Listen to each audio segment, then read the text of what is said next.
As the conspirators entered the Duomo alongside the Medici, one of the original trio suddenly grew nervous and developed second thoughts. It was none other than the condottiere Montesecco. He was designated as the guy to put the shiv to Lorenzo, but amid the crowd entering the cathedral, he abruptly pulled back. He'd been uneasy up till this point about doing this. Even from the beginning, he was hesitant. And the approval from the Pope gave him reason to go forward. However, this final stage got pulled together so quickly, and assassinating someone was one thing, but in a church? Montesecco drew the line in the sand and decided he was not going to go any further. Though a sudden and very irritating development for the Pazzi, this hole needed to be patched. Among the crowd were a number of co-conspirators. Two in particular were a pair of priests. They were instructed to fill in for Montesecco. These priests went by the name of Antonio Maffei and Stefano da Bagnone. One would come from the front, the other would come from behind, and they would both strike Lorenzo simultaneously. With that, the two priests made their way toward the front near Lorenzo, preparing themselves. Francesco and Baroncelli decided to stay near the back of the church, standing beside Giuliano. By this point, the church and the surrounding area was absolutely packed. Thousands and thousands of people were all over. Salviati, on the other hand, kind of stalled outside the church. He gathered 30 of his men from his entourage and began to march toward the Palazzo de Signoria. Upon the Medici being slain, he would be the one to take the Signoria and forcibly remove the officials in the confusion. How the Archbishop, the guest of the day of all people, managed to get away from the Mass? Simple. He said his mother was sick and he had to go home. I am dead serious, and oddly enough, the excuse worked. So you have a few major roles going on. You have the assassination of the brothers, then you have the capturing of the Signoria. There was a third role which was to be played by the family elder, Jacopo de Pazzi. Jacopo was brought into the conspiracy near its end, when things were already practically set in motion. He would have definitely nixed the whole plan in its infancy, but he was the head of the family and they needed his approval in the end. To sweeten the pot, they gave him the glorious role of the hero, so to speak. Being a terribly vain fella, he couldn't say no to the offer. Once the deed was done, he was to play the role of a herald, alerting the nearby populace near the Duomo of what had transpired. The end result would hopefully be that Jacopo would inform the people that the Medici tyrants were no more, and the Pazzi had liberated them. Then, lo and behold, the clouds would part, the sun would shine, and everything would be nice again. Everyone would suddenly become filthy rich, and life would be perfect. Yep, everything was going to be all right. And finally, there was one final thing: the signal to strike. The decided signal would be what is known as the elevation of the host, or basically when the priest performing the Mass raises the sacramental bread before the audience. The church grew silent as the priest took his place in front. Within a few minutes, the signal came.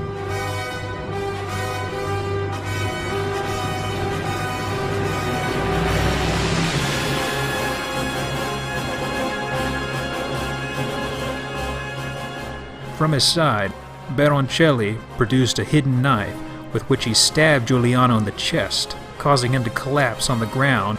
Francesco climbed atop him and drew his own blade, pinning him to the ground, where he stabbed at him frantically. When all was said and done, Giuliano's corpse had been stabbed 19 times. At the same time, the priests closed in on Lorenzo. The one behind him placed his hand on Lorenzo's shoulder, possibly to hold him in place while he stabbed at the back of his neck. Lorenzo, feeling a hand on his shoulder, suddenly turned, and, at the last moment, the stab missed its mark. As a result of his body and neck turning, the blade skimmed along just below his ear and along his jawline.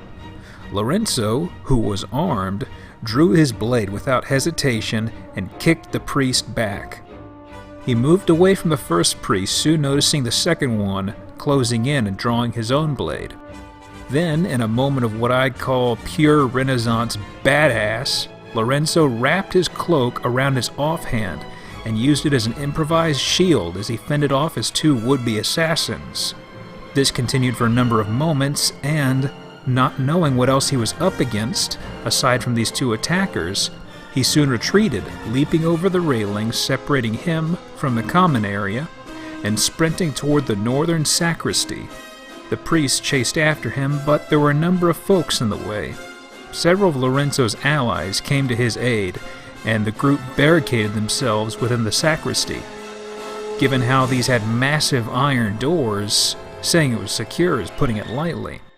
By this point, things were in complete chaos. Lorenzo had suddenly realized his brother wasn't with him. Accounts say he tried to leave the sacristy to find Giuliano but had to be restrained forcibly. The church itself and the surrounding areas was engulfed in a crazed riot. The Pazzi and their allies were fighting with known allies of the Medici. Montesecco, who had backed down, was within earshot, possibly waiting to see how the plot would go down. Upon getting the gist that it had failed, he was pretty quick to get the hell out of Dodge. Francesco de Pazzi, meanwhile, was limping away from the church as best he could. Yeah, limping. You see, he went so crazy stabbing Giuliano that he somehow managed to accidentally stab his own leg, badly enough to impede his movement. He made his way to the nearby Palazzo de Pazzi and locked himself inside.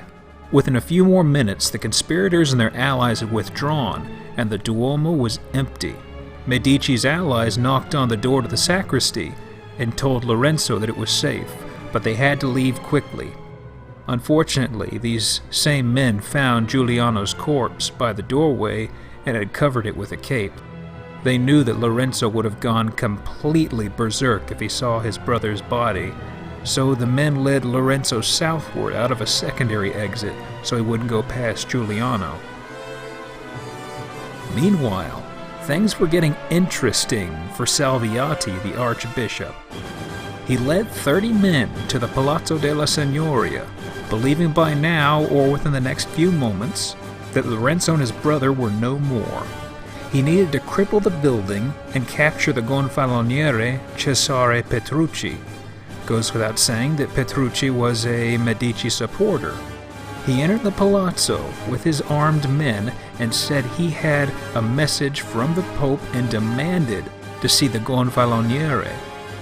Though he seemed angry or a tad bit huffy, this wasn't out of place. The archbishop carrying the word of the Pope sounded perfectly logical, as did him having bodyguards.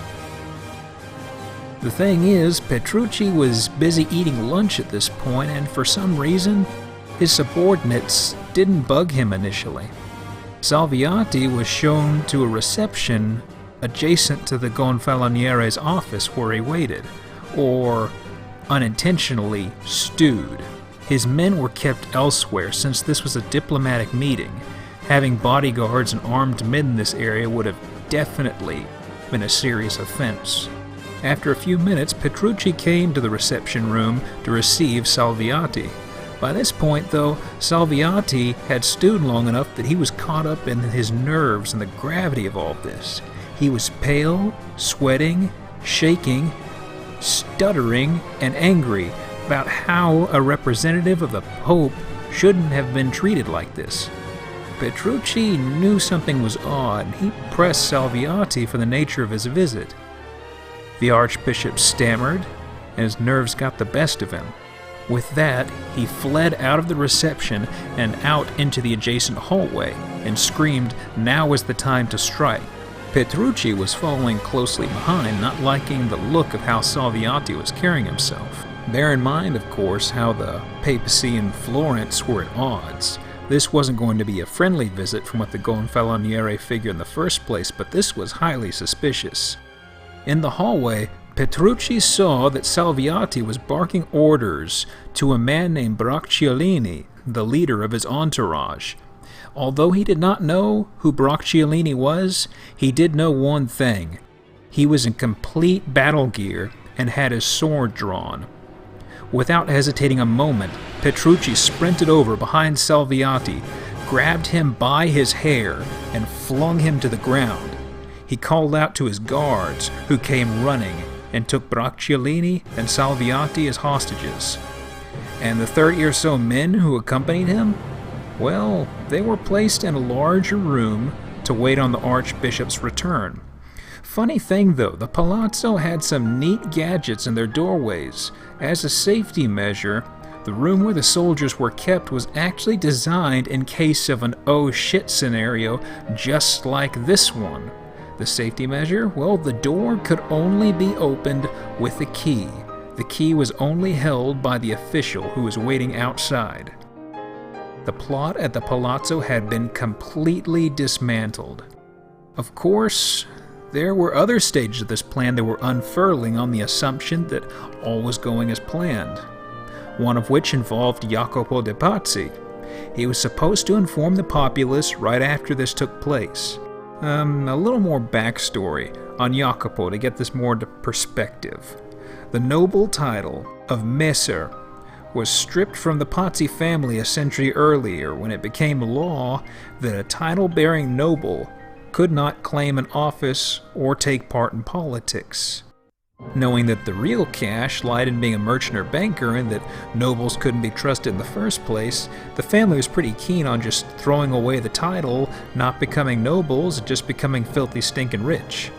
Now Jacopo, the family elder, as I mentioned previously, was very hesitant to take part in this whole thing, and he was very big on appearances. To show what I'm getting out here, he actually applied and got the Messer Nobleman title reapplied to himself. Just himself and himself alone. He wanted he basically wanted it so he could be associated with the nobility. He also wanted the flashy role in this whole little stage drama, being the one to ride through town on the streets, and the Signoria, followed by nearly 100 men on horseback, crying out the city had been freed. And in order to add on to this image, he also donned his fancy, note unused, battle armor and weaponry to further enhance the image, and he thought he looked like the coolest thing since the advent of bleeding and leeching. And he figured that would make the populace rally behind the Pazzi. Very wishful thinking. Oddly enough, the remainder of the Pazzi family saw no problem with this idea. Adding on to it, that was all the plan consisted of. Ride through the streets, cry out what happened. Everything else, just play it by ear, man, it'll all work out. Well, this was a pretty funny scene, needless to say. Following the riot and the panic outside the Duomo, people had abandoned the streets and boarded themselves indoors. The streets were almost completely empty. People had no clue what was going on. Were all the Medici dead? Were they alive? Who were the attackers? What was going on? Nobody was peeking out to see what this old crank was yelling about in the streets as he arrived at the square before the Signoria, which was usually bustling with activity. Only Jacopo found it to be completely empty. Salviati was supposed to be in charge of the Signoria by this point, but the only notification they got from the Signoria was an occasional person from there throwing something at them. This wasn't supposed to happen. Where was Salviati? Maybe he was inside. Some men went to the door, but they found it secured. They would have to force their way into the palazzo if they wanted in, and that probably means they don't have it under control. Suddenly then, the Vacca, the alarm bell atop the Signoria, began to sound. Given the distance, or possibly due to Montesecco getting word out, the two armies that were en route were pulling back. By now, Jacopo was expecting word from said armies that everything was going according to plan, but he heard nothing. Then a messenger arrived. Francesco had wounded his leg. Lorenzo was alive. And, as they witnessed, the Signoria was clearly still under Medici control, and the populace was not rallying to their side. The city gates by this point were closing. His men began to scatter. The plan had failed.